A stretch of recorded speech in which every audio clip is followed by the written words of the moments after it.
expect to be back as head coach next year? That's not the focus right now, to be honest with you. We're fresh off this loss. My sole focus is on our players, our team, and just trying to find ways to get better. Have you met with Ed since the game? We talked briefly on the plane, and there's going to be a time when we're going to get together either later tonight or tomorrow sometime. How hard is it to not be your focus? I mean, I think we've all had job uncertainty in our lives, and it's hard not to kind of be. It's just, I mean, we all know what type of business this is, and the focus is, for me was, at least today, to take a look at the tape and try to figure out why and what went wrong. So that's where all my focus has lied, and then as in that process, you start thinking about, all right, what are the things that we need to do to get better? So that's just where I've put all my mental energy.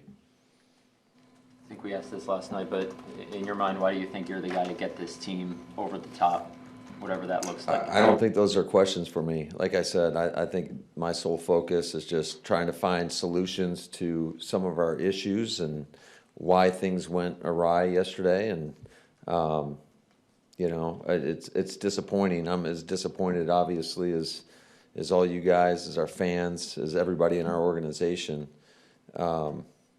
because we had plenty of opportunities to slam the door shut, and we didn't get it done. Just to be clear, though, yes or no, do you want to still be the coach here for next year and going forward? Of course. I mean, this is one of one. I love this place. I love the people. As much as you guys drive me nuts sometimes, I love you guys. I love our players, the locker room, everybody in our organization. I mean, this is a unique place. The community has been outstanding. I grew up in the Midwest, and it's got the same type of vibe that I grew up in Mount Pleasant, Michigan. So, people are unless you're, I think, from here, you don't understand how friendly everybody is. And it's nice to, no matter who you are, you're walking down the street and people say hello to one another. And I've lived other places. So I think this is a unique place, and it's a special place. My kids love it here. My family loves it here. Matt, you talked about finding solutions over years now. There's been a handful of really close playoff losses, and you haven't been able to get those games to swing your way. What do you need to change as head coach to make sure that happens? Yeah, I think you're always trying to evaluate and making sure that you're putting your players in position to make plays, and ultimately it's going to come down to that. And these games are tight, the margins are small, and when you have those opportunities, you got to take advantage of them. And unfortunately for us, you always look and see when it gets tight. If a guy makes a mistake, why are we making a mistake? And so those are constantly at the forefront of our mind. Is there anything from a culture or team identity standpoint that you think? No, I don't think so. Because when I take a look at the tape and I think objectively, and you just watch it, and like I look at our play style and the effort and strain, and our guys are battling. It's not for lack of effort. I'm proud of it. I'm proud of their effort. I thought they battled their tails off, and unfortunately, we just came up short. You started using that word strain, I think, during this season, because I picked up on it that your coaches were saying it, your players were saying it in the locker room. What brought that out? What were you looking for when you talked to them about preparation, getting ready, and that word? Yeah, I think that's a key component to any good team. Is you better see that maximum effort, the level of strain that you have to go to the echo of the whistle. I think that's a characteristic of successful football teams in this league that kind of supersedes any scheme. You talked about last night about the lack of composure sometimes in big moments this season. Why do you think that kept cropping up, and why weren't y'all able to kind of correct that over the course of the season, some of those blown leads? Yeah, I think it was more lack of execution than lack of composure. Just looking at the tape, and this is why you got to be careful what you say, I think, especially emotionally after a game. But when I look at it, it's just don't get me wrong. I mean, it's execution, whether it's from the guys on the field or it's from a coaching decision in terms of, well, there were some play calls that you'd absolutely love to have back. Just like there's some plays that some of our guys would absolutely love to have back. And that's football. And like I said, in the biggest of stages, you got to capitalize when you have those opportunities. When it comes to execution, though, there's other factors that go into whether you execute or not, right? And talking with Evan Williams last night, he said that sometimes you guys really do show an immaturity, whether it's when things are going well and handling good, or when you're facing adversity and overcoming it. How do you get guys who are young but not inexperienced anymore to be a little bit better at both ends of those spectrums? Yeah, I think that's something that we harp on all the time, and it's that next play mentality.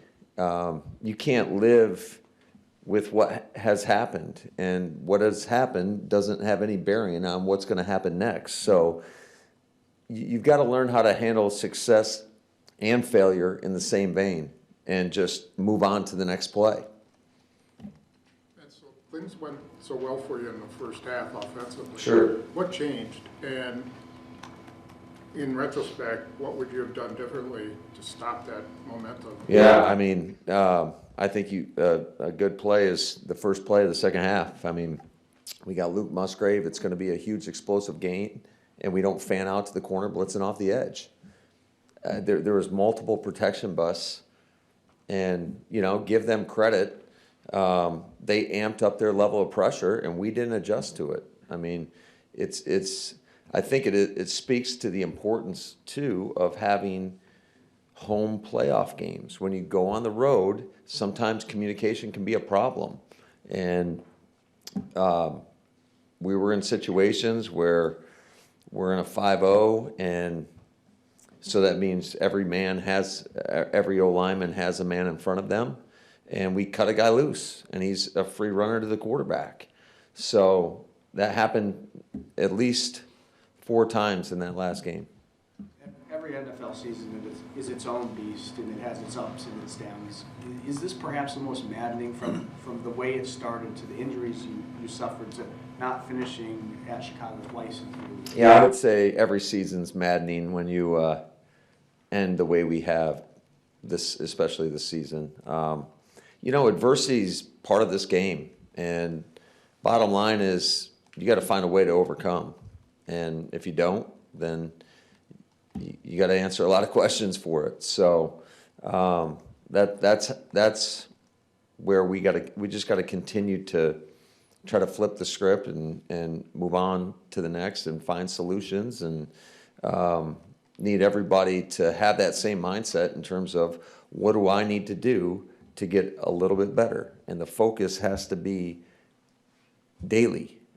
You're either getting better or you're getting worse. You're never staying the same. So how do I work for that daily improvement from this moment until next season? When Chicago started bringing the pressure in the second half, what is the adjustment that you should have made with your protections that wasn't made? Well, all we have to do is block it the right way, and those aren't issues. Now, they do a nice job in some of the stunts that they did, where it's a challenge sometimes passing those off, but multiple times when you have free runners, that's not good for anybody. So do you feel like the plan was in place, it just was not executed the way the plan should have done? I don't ever want to put that all on our players. There were certainly some calls that you'd love to have back, but I also thought we had a lot of opportunities there too. And I mean, we got to get all 11 on the same page. That's ultimately my responsibility. And when they're not, it looks bad. Last night, I think you were talking about a defensive substitution or personnel change, and you had to take a timeout, and you talked about communication. Has that got to do with a coordinator talking to guys on the sidelines? Well, yeah, all of the above. I think, the one that we had on, Chicago subbed, and so, the officials will hold it. We subbed we'd sent 2 D linemen in, and 3 came out. So now you're left with 10. So that's just, It's not acceptable, especially in the magnitude of that game, in any game, let alone a playoff game. But I mean, this isn't week one, you know, this is the playoffs. So you got to be at your best. Like I said, the margins are so slim, and you make mistakes like that. To have a timeout at the end of the game was critical, and we didn't have one. The loss of Edgerton in the third quarter affect the defensive game plan? Well, you're just taking a really elite player off the field. I did think that our guys that went in did a decent job, but I think, you know, Coop's a pretty special player. You guys didn't, you didn't win after you lost Micah. Maybe that has nothing to do with it, but was there an emotional response to that maybe you just didn't handle right? No, I don't necessarily agree with that. You know, it is the facts, but as far as, you know, emotions, a part of this game, we talked about it all week, execution over emotion, and you got to be able to handle that stuff. Adversity is a part of life. It's a part of our game, and you got to be able to, you know, focus on the task at hand and try to rally the troops and put together just a better performance. With that said, I know your job is to win with who you've got, no matter what. But when you don't have Mike, you don't have Tucker, you don't have Elton, you don't have Devontae. At some point, did it become a critical mass this season where it changed the formula? You could not get to where you wanted to go. Well, I don't think it made it easier, if that's what you're asking. But I think, you know, we're not going to live in that world because all they are is excuses. So we're going to take the guys that we have, we're going to put them in the best position possible. And unfortunately, we didn't do a good enough job of that. What happened with Zach Tom? And is he going to have to get surgery this offseason? I think everything's on the table right now. We're still kind of working through that, obviously hoping to not go that route. But, you know, he went through the week and just we didn't feel like he could go out there and compete to the level that he needed to and protect himself. And you had to play with Kennard. Why didn't you have a play for Malik Willis or try to get him involved in the game as just a way to shock their defense? Sure. That's something that we definitely talked about, but, you know, Malik was battling a hamstring, so it's just we felt like good enough to put him in to play quarterback, but as far as all the running stuff, if he was in the game, we couldn't have done it anyways because it would have put him at risk. So Kennard we've been using for a few weeks at tight end, and so that was actually a can play where we noticed every time we put him in, they were playing man coverage, so we went to the man beater, we busted the protection, and Jordan had no other choice. He wasn't one of the options, I promise you. And as evidenced by the end result of that play, like, yeah, he got it, and that's happened in a walkthrough, you know, those guys messing around a little bit, but when it did come up, it's like, hey, make sure you protect that football, and certainly we did not do a great job of that. Why weren't y'all able to run the ball as effectively this season as y'all did a year ago? Well, I think that's part of our process right now is, you know, you're going to load up all the cut-ups, you're going to take a hard look at it, and try to figure out the answers to that. Was it a scheme-related issue? Is it a personnel-related issue?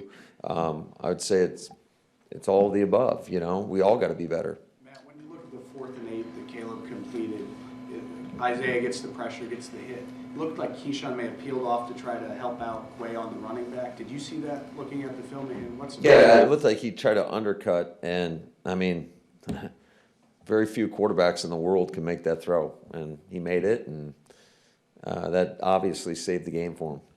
You ran the ball really well in the first half. Did they do something in the second half that made that a lot tougher? Yeah, so when we were getting under center, if you notice, they started bringing double-edge pressure. They brought double corner cats. They brought the nickel in a corner. And so that just condenses your edges.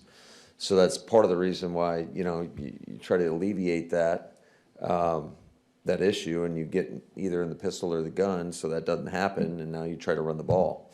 You know, it was a good plan by them. There are things to take advantage of that, and we had him dialed up. It's just we didn't have him dialed up at the right time. Matt, what went into turning to Josh Jacobs in the return game? Again, trying to put your best players in a position to go out there and impact the game. He came up to me, I want to say it was on Thursday. He's like, "You're not going to let me return?" Because that was when Rich brought that to me. I was like, "Man, I don't feel good about that." But when he said that to me, I'm like, "Do you really want to return?" He's like, "Heck yeah, I do." So it was one of those deals that we were going to save, till later in the game, crunch time when we needed it. And he had a heck of a return. We just got to make sure we finish with the football right there in that situation. But he was a dynamic returner in college. That play in particular is become somewhat of a running play, just how that's blocked up. And why not have your best runner with the ball in his hands? And that's why we went the way we did. And just the kind of the mentality going into that game or any type of playoff type game is it's all hands on deck. I mean, Coop's running down there on a kickoff, and I know he's done that in the past, but it's just you're trying to put your best out there. Do you have what you need personnel-wise? I guess speaking specifically about, D tackle, O-line, corner. Yeah, I think we got a lot of great options. I really do. I believe in the talent in that locker room. I think Goody and his staff do an outstanding job. And ultimately, like I said, we got to try to put our guys in a better position to go out there and have success. Matt Welch, how do you feel about Brandon McManus has been really consistent. There were some block kicks early in the season, but he had the one miss all year and then one in the playoffs last year, and he had the 3 last night as well when he really needed it. Yeah, it was a tough night. There's no working around that, and he knows it, and I know what he said to you guys. Yeah, it was a tough deal. Matt, will Rich be back as special teams coordinator next season? That's all the stuff that we're kind of focused on right now, is just going through everything, having the conversations with all our coaches, and then we'll determine all that. How do you fix special teams? It's been a years-on problem for you, and obviously last night was an example of that, but even multiple games this season that special teams cost you a win. How do you fix that ultimately? Well, it depends on what aspect of teams are you talking about. I mean, the coverage units, I think we did give up a big return in the game. We didn't win on the outside of Flyers, got pinned inside, and you saw the result. And the result was a return to like the 35-yard line. So those are the things that, from a protection standpoint and a coverage standpoint, that I absolutely think that they've got to be on point. And I thought for the most part this season, we've done a pretty solid job in that regard. But as far as we got to make our kicks when we have opportunities to make our kicks. Matt, you mentioned you want to stay here with the Packers. There's obviously 8 other coaching jobs available. Would you be willing to coach out the remainder of your contract without an extension? Again, that's not my focus right now. Those conversations will be had in a very short period of time. Hey, Matt, in the last 7 years, I think I've heard you say it starts with me several hundred times. I know you mean that when you say it, but whatever it's going to be, whether you're coaching here or somewhere else, big picture, what things do you kind of think you want to do differently or better to when it starts with you? What do you want to do differently? I think we have to look at everything from how we train to how we practice. And these are conversations that I've already had with some of our people, and just trying to find maybe different ways to do things. But those are all the conversations that are ongoing right now. Just taking all the data that we have, comparing it to other teams or whatever it may be. Certainly this year we had the injury bug a little bit. It's like, all right, can we do something different to avoid that? Now a lot of those were just I don't know. I think unavoidable, like when a guy gets his ankle landed on and breaks his fibula or whatever, or a guy gets cut and kicks Tucker Kraft in the knee, like, I don't know if those are necessarily avoidable. But from a training standpoint, just making sure that we're trying to build up our people, our players, so that they can go out there and they can compete at a high level for a long period of time. And I was actually wondering what you thought of the injury situation, those terms, because Micah's was non-contact, but other than that, was there a serious injury that wasn't contact? Like, it just seemed like an incredible amount of bad luck. Is there anything that you can do about that, or is that literally? Yeah, I think that's what we're searching for, to see if there is something that we can do more so that we can try to avoid that. Because, I mean, let's face it, you to be at your best, you need everybody available. And we always talk about your best ability is your availability. And it's tough when you lose some guys. Hafley has at least five interviews scheduled. Sure. Can you replace him from within, or would you, if you love him, or would you have to go outside? I think all options are on the table. I think that's something that we'll be working through. I fully anticipate, I think Hafley's going to do a great job on the interview, and I fully anticipate him getting one of these, and I would be so happy for him because he deserves it. And he's a great friend. He's a great man. He's a great coach. I'd hate to see him leave for us, but at the same time, that's what this business is all about, and he's earned those ops. So I'm excited for him in that regard. But we'll make sure we have a good plan in place. Matt, it's been here your whole tenure. What would you say your relationship with him is, and how so, if any, has it changed since he took over as the Packers president? It feels like since the day I got here, and he's been great. He's been super supportive. Yeah, and I can't say enough great things about him. Every season's all in, obviously, but it seems like just every lever has been pulled, from Rudy saying we need to compete for championships and trading for Micah Parsons, churning the roster with 23 moves heading into Week 18. When you go through what you've gone through and put your heart and your soul into it once again, and then this is the end result, what's it feel like to be in your shoes today? Yeah, it's a kick in the gut, just like it is for every Packer fan out there. But you got to dust yourself off. And get to work. Roll up your sleeves and get to work. And that started this morning. You come in, and as painful as it was to watch that tape, you watch the tape, and you figure out why things went the way they did. And it's unfortunate, and then you start having conversations after that, and just try to find solutions moving forward. Whether it was the flight home last night or this morning watching film or whatever, just how hard is it to swallow what happened? I mean, if 15 plays go a different direction, you might be playing at Seattle next week. Yeah, that's football, and unfortunately, we got to find a way to not be in this situation.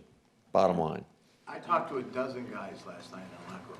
You could tell how tired they were and emotional they were when they opened the doors. And when you said what happened from the first half to the end of this game, and when they looked for words, most of them all said the word, we couldn't finish, we didn't finish. What does that mean to an athlete? What do you take that as a coach moving forward? Yeah, I think that was a big theme going into this game, is knowing your opponent and knowing what they were capable of doing and knowing how they've come back. I want to say, was that their fourth quarter comeback or whatever? So that was the main message, is to finish. It was talked about ad nauseum, and we didn't finish. So I think we all kind of look ourselves in the mirror and say, what can I do a little bit better? If Ed said, we want you back as head coach, but we're not going to do anything about the contract till next year, is that feasible? I mean, for you, would you accept that? Is that a bad situation if you are in a lame duck situation? Yeah, I'm not. Again, those are for another time, I think. I'm so focused on our players, our staff, and just trying to, like I said before a million times, try to find solutions on how to get better. Matt, did you see the Bears locker room video after last night? I did not. There's a bunch of us in here that were, sorry, I didn't think that was gonna count, because you just said you didn't see it. Of course you did, Jason. There are a bunch of us here that were here for 4th and 26, that were here for the 2014 NFC Championship game. You were on Dan Quinn's staff for that Super Bowl. Assuming we continue the way things are, how do you make sure that a gut-wrenching loss like this serves as we gotta get our act together and we're gonna overcome this and not a spiral that things just keep. Yeah, I think you got to use it as fuel. I mean, there's no other way to. First of all, you got to acknowledge it and accept it for what it is, and then try to find ways to learn from it. But I think ultimately, you got to use it for fuel. I mean, this one stings, and it should sting, and it should sting for a long time. And I mean, when these guys are training away from the facility, and there's a moment where, oh man, I don't feel like doing this today. It's like, hey, think about how you felt in that locker room. Maybe that can get you motivated to get up off your butt and do what you need to do to get a little bit better. And that's going to be the message to our guys, is you have to use it as fuel.